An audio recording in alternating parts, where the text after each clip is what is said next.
Hello friends, KSR academy commerce institute के YouTube channel पर एक बार फिर से आपका हार्दिक स्वागत है। आज की वीडियो में हम ये देखने वाले हैं कि अगर आप टैक्स कंसल्टेंट फर्म ओपन करना चाहते हैं तो किस तरह से हम टैक्स कंसल्टेंट फर्म को ओपन करें। टैक्स कंसल्टेंट फर्म ओपन करने के लिए हमें कौन कौन से डॉक्यूमेंट्स की नीड होती है और टैक्स कंसल्टेंट फर्म ओपन करने के बाद हम क्लाइंट मार्केट से कैसे ढूंढे। तो इस वीडियो को आप लास्ट तक देखिएगा तो आपको बहुत सारे कंसेप्ट आपके क्लियर हो जाएंगे। अगर आप टैक्स कंसल्टेंट बनना चाहते हैं तो इसका वीडियो आपको डिस्क्रिप्शन के अंदर दे रखा है कि how to become a tax consultant. उस वीडियो को आप देख सकते हैं। तो चलिए स्टार्ट करते हैं आज के इस वीडियो को कि टैक्स कंसल्टेंट फर्म कैसे ओपन करें। Number one, how to open tax consultant firm. Tax consultant firm open करने के लिए आपको एक स्पेस की जरूरत होती है, यानी कि ऐसा स्पेस जहां पर आपको आपके क्लाइंट मिल सके। यानी कि ये वर्क आप अपने होम से भी कर सकते हैं या फिर अगर आप एक रेंट पर ऑफिस परचेज करें, रेंट पर ऑफिस ले, वहां से आप वर्क कर सकते हैं। अगर आपके पास में बजट अच्छा है तो आप ऑफिस रेंट पर ले लें। अगर आपका खुद का ऑफिस है तो और अच्छा है। लेकिन अगर आपके पास में इतना बजट नहीं है, आप अभी इनिशियल लेवल पे स्टार्ट कर रहे हैं, तो यह वर्क आप अपने घर से भी कर सकते हैं। तो यहाँ पर सिंपल यह है कि अपने क्लाइंट्स अगर आपसे मिलना चाहते हैं तो आपको कहाँ पर आकर मिले, उसके लिए आपको एक स्पेस की जरूरत होती है जहां पर आपको ये अपना एड्रेस देना होता है। तो नंबर वन हो गया कि हमें टैक्स कंसल्टेंट फर्म ओपन करनी है तो आपको एक स्पेस डिसाइड करना होगा कि अपने क्लाइंट को आप कहाँ पर मिल सके। रजिस्ट्रेशन ऑफ फर्म, जब भी टैक्स कंसल्टेंट फर्म ओपन कर रहे हैं आपको रजिस्ट्रेशन कराना होता है। तो सबसे पहले फर्म नेम, यानी कि आपका नेम कुछ भी है, लेकिन आप अपनी जो फर्म नेम है उसको किस नेम से आप क्रिएट करना चाहते हैं।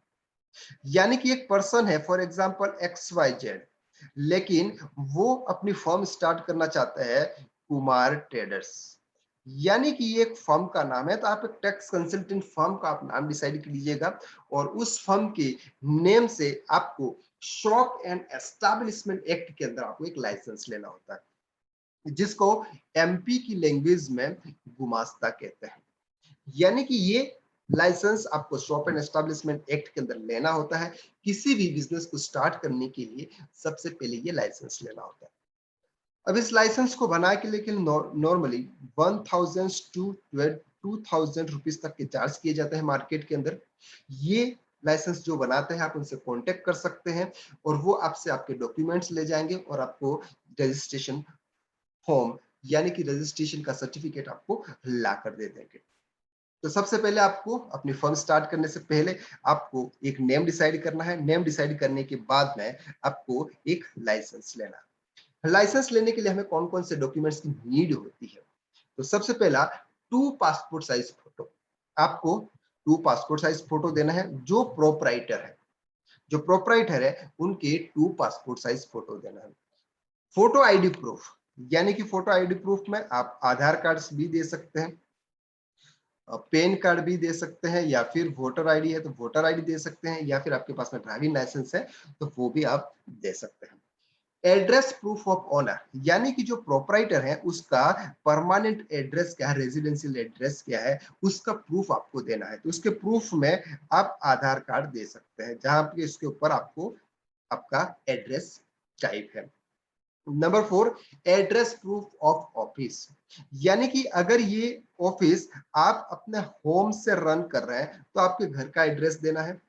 और अगर आपने ऑफिस रेंट पर ले लिया है तो आपको रेंट एग्रीमेंट देना होगा। आपको 500 के स्टाम्प पे एक रेंट एग्रीमेंट बनाना होगा और वो एग्रीमेंट आपको यहाँ पर सबमिट करना होगा, डॉक्यूमेंट्स के रूप में आपको सबमिट करना होगा, तब आपको वो एड्रेस आपका वैलिड माना जाएगा। तो अगर आपको शॉप एंड एस्टैब्लिशमेंट एक्ट के अंदर रजिस्ट्रेशन कराना है यानी कि एक लाइसेंस लेना है तो आपको इतने डॉक्यूमेंट्स की रिक्वायरमेंट होगी। 2 passport size photo, photo ID proof, address proof of owner and address proof of office. अब हम देखते हैं कि अगर आप इस बिजनेस को स्टार्ट करना चाहते हैं तो आपको कितना इन्वेस्टमेंट लगेगा। तो सबसे पहला होता है एडवांस ऑफिस रेंट। अगर आप यह वर्क ऑफिस रेंट पर लेकर करना चाहते हैं तो आपको एडवांस में कुछ रेंट पे करना होता है। जनरली 2+1 रेंट पे होता है, यानी कि 2 मंथ का एडवांस होता है, 1 मंथ का रनिंग रेंट होता है। अगर आपका 10,000 रुपीज पर मंथ रेंट है तो आपको 20,000 एज ए एडवांस डिपॉजिट जमा कराना होगा। Number 2, furniture. अगर आपने ऑफिस लिया हुआ तो वहां पर आपको बैठने के लिए, आपके क्लाइंट के बैठने के लिए, या फिर आपके ऑफिस में और अदर वर्क है उनको बैठने के लिए आपको फर्नीचर की रिक्वायरमेंट होगी। इसलिए यहाँ पर आपको जितना फर्नीचर की रिक्वायरमेंट है उसके हिसाब से आपको उतना अमाउंट वहां पर आपको लगेगा। नंबर 3, लैपटॉप और कंप्यूटर। यानी कि हम किसी का अकाउंटिंग करेंगे, हम किसी का रिटर्न फाइल करेंगे, या फिर इनकम टैक्स का रिटर्न फाइल करेंगे, हम किसी का पैन कार्ड बनवाएंगे, तो ये सब कुछ या तो लैपटॉप के ऊपर होता है या फिर कंप्यूटर के ऊपर होता है। अगर आपके पास में ये है तो ठीक है, नहीं तो आपको ये परचेज करने होंगे। अब लैपटॉप भी बहुत टाइप से आते हैं, कंप्यूटर भी बहुत टाइप से आते हैं, जितना आपका बजट है उसके हिसाब से आप कंप्यूटर या लैपटॉप परचेज कर लें। And number 4, printer. यानी कि आप जो कुछ भी डॉक्यूमेंट्स होते हैं, अगर आपको क्लाइंट को देने हैं तो उसके लिए आपको प्रिंट करने होंगे, प्रिंट करने के बाद क्लाइंट को देने होंगे। यानी कि अगर आप एक ऑफिस ओपन कर रहे हैं तो वहां पर आपको प्रिंटर की भी रिक्वायरमेंट होगी। And number 5, Tally software license की। हमारे पास में फॉर एग्जाम्पल अभी 4 to 5 क्लाइंट है और 4 to 5 का आपको अकाउंट्स मेंटेन करना है, अकाउंट्स को रिकॉर्ड करना है, तो उसके लिए आपको टेली लाइसेंस की जरूरत होगी, क्योंकि एजुकेशन लाइसेंस के अंदर 1 और 2 की डेट एक्सेप्ट करता है।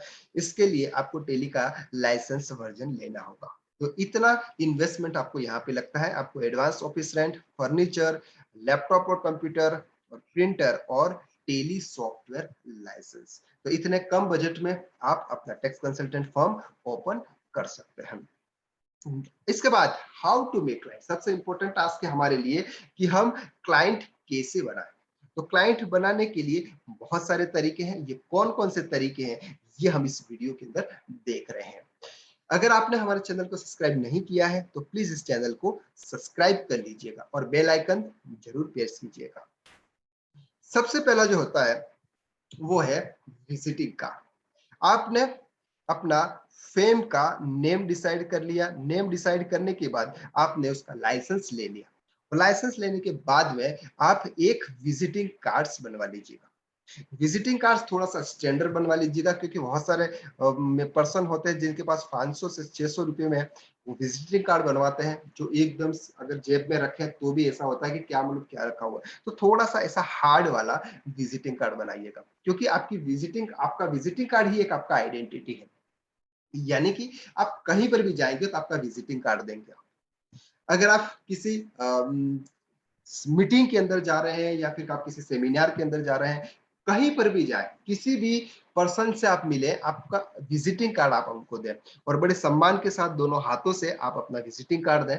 उनको बताएं कि हम ये वर्क करते हैं सर, हम अकाउंटिंग सर्विस देते हैं, हम इनकम टैक्स रिटर्न करते हैं, जीएसटी रिटर्न करते हैं, इनकम टैक्स की प्लानिंग हम आपको करके देते हैं, ये सारी सर्विसेज हम प्रोवाइड करते हैं। अगर आपको इसमें से किसी भी चीज की सर्विस की रिक्वायरमेंट हो तो आप हमसे कॉन्टेक्ट कर सकते हैं, आप इस नंबर पे कॉन्टेक्ट कर सकते हैं। इस तरह से आप अपने क्लाइंट को या किसी पर्सन को आप बता सकते हैं। तो सबसे पहला है कि आपको विजिटिंग कार्ड बनाना है। विजिटिंग कार्ड आपको हमेशा आपकी जेब में रखना है। कहीं पर भी आप जाओ, आपका विजिटिंग कार्ड आपको डिस्ट्रीब्यूट करते रहना है, क्योंकि लोग आपको आपके विजिटिंग कार्ड से ही पहचानेंगे आप क्या काम करते हैं। ये लोगों को आप बोल बोल के नहीं बता सकते, आप विजिटिंग कार्ड से आप सब कुछ समझा सकते हैं। तो नंबर 1 जो पॉइंट है हमारा वो है कि आपको आपका विजिटिंग कार्ड बनवाना होगा। Number 2, pamphlet.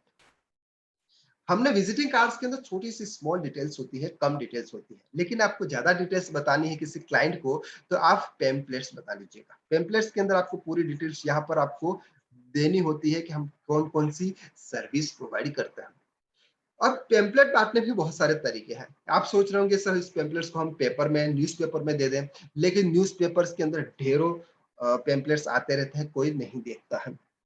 आप सोच रहे होंगे कि सर हम रोड के ऊपर जो लोग जाते हैं वहां पर डिस्ट्रीब्यूट करवा दें, तो वहां पर भी बहुत सारे ऐसे भी मिल जाते हैं आपको जो कोई नहीं देखता है। यहाँ पर मैं आपको सबसे एक अच्छा आइडिया बताता हूँ कि जो आपकी पैम्पलेट को लोग बड़े इंटरेस्ट के साथ पढ़ेंगे और देखेंगे, एक बार तो वो जरूर देखेंगे। अब वो कौन सा आइडिया है ये आप देख सकते हैं। सबसे सिंपल सी चीज है, आपको कुछ इनवेलप परचेज करना है। एनवेलप परचेज करने के बाद में आप आपके पेम्पलेट को एनवलप के अंदर फोल्ड करके आप उसके अंदर रख लीजिएगा और ये एनवलप आप लोगों को डिस्ट्रीब्यूट करवाइएगा, हर शॉप के ऊपर दिलवाइएगा, हर घर के ऊपर आप दिलवाइएगा, क्योंकि लोग एनवलप में क्या है ऐसा देखने के लिए जरूर वो एक बार खोलेंगे कि क्या आया है एनवलप में, तो वो एक बार जरूर खोलेंगे। वहां पर आपका अगर पैम्पलेट्स दिखेगा तो उनकी उस पर नजर जाएगी। लेकिन अगर आप ओपन में किसी को पैम्पलेट्स बांट रहे हैं तो कोई इसको नहीं देखेगा। तो ये तरीका आप अपना सकते हैं पैम्पलेट डिस्ट्रीब्यूट करने का। और ये हमारा सेकंड फंडा है कि आप इस तरह से क्लाइंट्स बना सकते हैं। Number 3, telecalling. क्लाइंट्स बनाने के लिए सबसे बड़ा एस्पेक्ट ये भी है, आपको टेलीकॉलिंग की जरूरत होती है। मार्केट के अंदर बहुत सारे नंबर्स आपको यहाँ पर अवेलेबल हो जाते हैं। अगर आप जस्ट डायल पे देखेंगे तो वहां पर आपको नंबर्स मिल जाएंगे। अगर आप जस्ट डायल पे टाइप करेंगे कि कॉन्ट्रैक्टर वर्क तो आपको वहां पर बहुत सारे वर्क मिल जाएंगे। आपको बोलेंगे प्लम्बर वर्क तो वहां पर आपको बहुत सारे कॉन्टेक्ट मिल जाएंगे। जो कॉन्टेक्ट आपको वहां पर मिल जाते हैं इसके ऊपर आप कॉलिंग कराइएगा। कॉलिंग कराने के बाद आप उनको बताइएगा कि हम ये सर सर्विस प्रोवाइड करते हैं, अगर आपको किसी भी सर्विस की रिक्वायरमेंट है तो आप हमसे कॉन्टेक्ट कर सकते हैं। तो ये सबसे एडवर्टाइजिंग का सबसे अच्छा तरीका है कि आप टेलीकॉलिंग करवाएं। Number 4, online marketing. क्योंकि आज का जमाना पूरा ऑनलाइन बेस है, हम खाना भी ऑनलाइन मंगवाते हैं, मेडिसिन भी ऑनलाइन मंगवाते हैं, सब कुछ ऑनलाइन होता है। तो फिर हम मार्केटिंग ऑनलाइन क्यों नहीं करें, यानी कि डिजिटल मार्केटिंग। तो नंबर 1, इंस्टाग्राम। इंस्टाग्राम पे अपना एक पेज बनाए, जिस नेम से आपका फॉर्म है उसके नाम से आप पेज बनाए। उस पेज में आप हमेशा अपडेट देते रहें और अपडेट देने के बाद अब लोगों को आपसे उनसे जुड़े, फॉलो करवाएं। और फॉलो कराने के बाद आपकी जो पोस्ट है, यानी कि आप जो वर्क करते हैं, जो कंसल्टेंसी फर्म सर्विस प्रोवाइड करते हैं, उसका एक पोस्ट बनाए। उस पोस्ट बनाकर आप उसको पेड ऐड करें, यानी कि आप अपने सिटीज के अंदर ही पेड ऐड करें। और पेड ऐड करने के बाद में आप उन क्लाइंट्स के नंबर आएंगे, उस क्लाइंट के नंबर पे आप कॉलिंग करवाएं कि सर आपको किस किस सर्विस की रिक्वायरमेंट है। तो यहाँ पर सबसे पहला आप इंस्टाग्राम के थ्रू ही आप मार्केट के अंदर जा सकते हैं। इसके बाद आता है फेसबुक, यानी कि इंस्टाग्राम और फेसबुक दोनों एक ही है। तो अगर यहाँ पर करेंगे तो भी इंस्टा पे जाएगा, इंस्टा पे करेंगे तो फेसबुक पे जाएगा। एंड व्हाट्सएप, यानी व्हाट्सएप सिंपल मतलब होता है कि अगर आपके पास में किसी के कॉन्टेक्ट नंबर है तो आप व्हाट्सएप के थ्रू आप उनको मैसेजेस कर सकते हैं, उनको आपकी डिटेल शेयर कर सकते हैं। आपके स्टेटस के ऊपर आप जो सर्विस प्रोवाइड करते हैं उसका आप फोटो रख सकते हैं, इमेज रख सकते हैं, ताकि लोग उसको देखें और आपसे कॉन्टेक्ट करें। वेबसाइट बनाना, अगर आप अपनी फर्म के नाम से वेबसाइट बनाना चाहते हैं, उसका एसईओ करके आप मार्केट के अंदर जाना चाहते हैं तो उसका आप एसईओ कराइएगा। सिंपल से मतलब है कि अगर कोई गूगल के अंदर टाइप करेगा कि consultancy firm in your city का नेम, तो वहां पर आपको आपकी नेम सबसे पहले ऊपर आ जाए। इस तरह का भी आप कर सकते हैं, लेकिन इसमें ज्यादा बजट लगता है। इन चीजों में बहुत कम बजट लगता है, ये आप थोड़ा सा बाद में करा सकते हैं।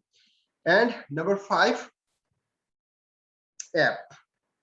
आप अपने फर्म के नाम से एक ऐप बना सकते हैं, उसके अंदर आप पूरी डिटेल इंफॉर्मेशन वहां पर प्रोवाइड कर सकते हैं। हम ये कंसल्टेंसी सर्विस करते हैं, इस सर्विस का इतना चार्ज है, इस सर्विस का इतना चार्ज है। तो आप अपने क्लाइंट्स को या किसी को भी बोल सकते हैं कि सर आप ये ऐप डाउनलोड कीजिएगा, यहाँ पर हमको हमारी सारी इंफॉर्मेशन आपको वहां पर अवेलेबल हो जाएगी। तो इस तरह से आप डिजिटल मार्केटिंग कर सकते हैं। एंड नेक्स्ट है माहूत पब्लिसिटी। बहुत पब्लिसिटी का मतलब है कि आप जितना लोगों को बोलेंगे, जितना आप लोगों को बताएंगे, उतना आपके लिए बेस्ट रहेगा। अब माउथ पब्लिसिटी में ऐसा है कि आप किसी भी क्लाइंट का वर्क कर रहे हैं, किसी भी क्लाइंट का वर्क कर रहे हैं तो उस वर्क को आप बड़ी ईमानदारी के साथ कीजिएगा, टाइम पे उनका वर्क फिनिश करिएगा और पोलाइट रहिएगा। जितना पोलाइट रहेंगे, उनको आपका बिहेव अच्छा लगेगा तो वो किसी और को सजेस्ट कर सकते हैं। अगर उनके पास में कोई पर्सन आया तो बोलेगा आप अकाउंटिंग किससे कराते हैं, हमको भी अकाउंटिंग करवानी है, तो वो पर्सन आपका नेम किसी और को सजेस्ट करेगा कि मैं जिससे अकाउंटिंग कराता हूँ वो बंदा अच्छा है, वो टाइम पे वर्क करता है, बिल्कुल पंक्चुअल है, टाइम का काम भी अच्छा करता है, हमें कोई प्रॉब्लम्स नहीं है। अगर आप काम अच्छा करेंगे तो मार्केट में धीरे धीरे आपकी भी पहचान बनेगी। तो सबसे पहले यहाँ पर माउथ पब्लिसिटी सबसे अच्छी होती है। कहीं पर भी आप जाएं, अपने बारे में बताएं, लोगों को भी बोल के रखें कि सर इस टाइप से अगर आपको कोई काम की रिक्वायरमेंट है, वर्क रिक्वायरमेंट है, तो आप हमसे कॉन्टेक्ट कर सकते हैं। तो ये थे टैक्स कंसल्टेंट फॉर्म ओपन करने से लेकर आप किस तरह से क्लाइंट बना सकते हैं। अगर आप टैक्स कंसल्टेंट फॉर्म ओपन करना चाहते हैं तो हमारा एक कोर्स 7 अक्टूबर 2021 से हमारी न्यू बैच स्टार्ट हो रही है, रात को 9:30 बजे से लेकर 11 बजे तक। अगर आप इस कोर्स को ज्वाइन करना चाहते हैं तो डिस्क्रिप्शन के अंदर आपको इंक्वायरी फॉर्म की लिंक दे रखी है, उस लिंक के ऊपर क्लिक कर आप इंक्वायरी कीजिएगा, हमारे टीम की तरफ से आपको कॉल आ जाएगा और इस कोर्स के बारे में आपको पूरा डिटेल दे दिया जाएगा। तो सबसे लोवेस्ट फीस के अंदर, इंडिया के अंदर सबसे लोवेस्ट फीस में हम बहुत ज्यादा कंटेंट आपको यहाँ पे प्रोवाइड करेंगे, जिसमें आप देख रहे हैं advance accounting, GST, GST return, Tally primes के आपको यहाँ पर वीडियो मिलेंगे, TDS and TCS, PF ESIC, income tax act, income tax return and project report, यानी कि इतने मॉड्यूल्स आपको वेरी लो फीस में यहाँ पर मिलने वाला है। और अगर आप अकाउंटिंग से परेशान हो चुके हैं, आप अपने सपने को पूरा करना चाहते हैं, अपने फैमिली को सिक्योर करना चाहते हैं, अपने बच्चे को एजुकेशन को आप बढ़ाना चाहते हैं, तो अगर आपको सैलरी से आपका काम पूरा नहीं हो रहा है तो आप टैक्स कंसल्टेंट बन जाए, और टैक्स कंसल्टेंट बनकर आप सबसे ज्यादा पैसा कमाए। अब टैक्स कंसल्टेंट कैसे बने, टैक्स कंसल्टेंट कैसे बने, उसका वीडियो ऑलरेडी मैंने यूट्यूब पे अपलोड किया हुआ है, उसकी भी लिंक आपको डिस्क्रिप्शन के अंदर मिल जाएगी। तो टैक्स कंसल्टेंट फॉर्म ओपन कैसे करें, इसके बारे में आपको सही इंफॉर्मेशन मिल चुकी है। अगर आप वर्क करना चाहते हैं तो आप इस तरह से कर सकते हैं। Thank you so much for watching this video.